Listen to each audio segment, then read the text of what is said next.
हर हर महादेव। समस्ते भलरे अछंती तो जानती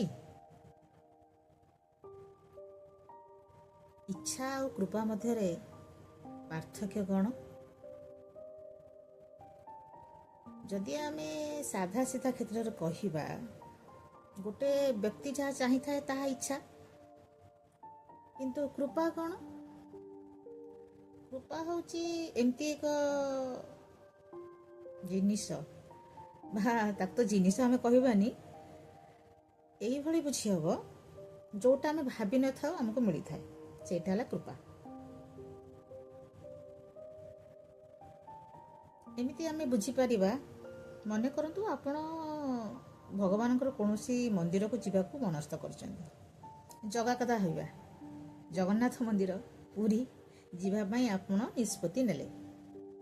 पाखापाखि 2-4 मास ହେଲା ବାହାରୁଛନ୍ତି, जगह को दर्शन करी, जगह को देखी, केते दिन है देखी नहीं, किंतु आपण जेबे चाहूचंती सेबे जाई पारु नाहंती।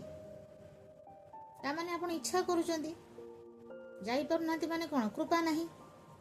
किंतु हठात के नहीं मने करंतु किछि कुआडे नहीं, योजना नहीं, आपण चाहि भी नाहंती, भाभी भी नाहंती,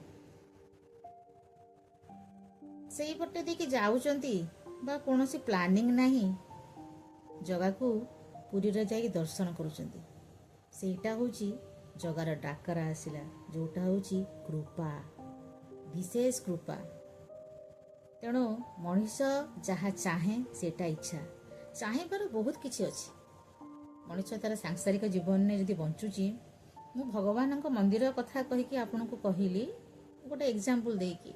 इच्छा क्षेत्र में से भाया धर मन करंतु आपण चाहूचंती मोर गोटे भल चाकरी हो जाऊ, खुशी रे रहे, देह भल रहू, का सहित झगड़ा झांटी न हो, आपण इच्छा करूचंती। किंतु जेतेबेले सी कृपा करिवो आपनकर चाकरी हो जिवो, झगड़ा झांटी भी का सहित हबनी, देह भी भल रहिबो। तेणु कृपाटा होची जेतेबेले भगवान चाहंती सेटा कृपा हुए, जेतेबेले मनीष चाहे सेटा तार इच्छा। हर हर महादेव।